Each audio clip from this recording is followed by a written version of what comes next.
morning. Hi. I'm here with Talia. So what are you doing? I'm making semolina cake. Semolina, it's durum wheat. Instead of butter, we're going to use tahini.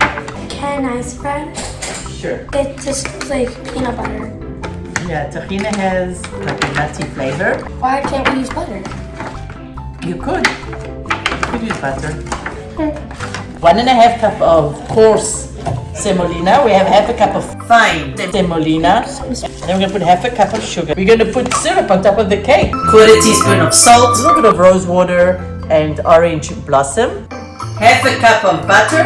Now we're going to use Mahlab, but we don't have Mahlab. You can use a half a teaspoon of cardamom. You need baking soda, a half a cup of yogurt, and I'm going to use almonds for garnishing. Now I took boiling water and I blanched these almonds, and then for about 5 minutes I put the almonds with the peel. I removed the peel because the peel sometimes can be bitter. The semolina I use, this is the fine one, and I use the fine and the medium coarse one. Doesn't matter what brand you buy, it's all good.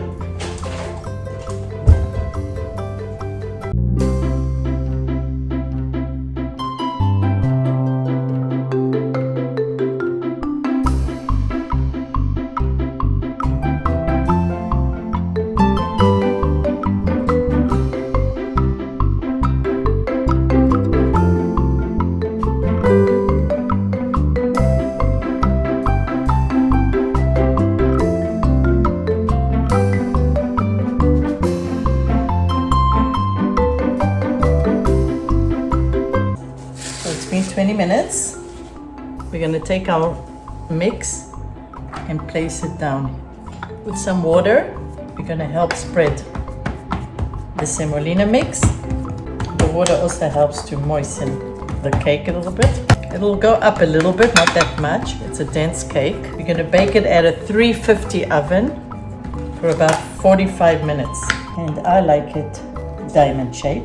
You want to cut it just like, not all the way at the bottom. You don't want to tear up the foil, right? And when you do that, you just lift up the knife back and forth. Almonds that I have blanched, and you can use pistachio, pecan, any nut you prefer.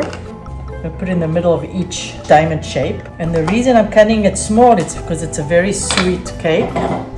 Just place it in the middle as so, pressing it slightly. You know your dad loves this cake. It's a semolina sweet cake.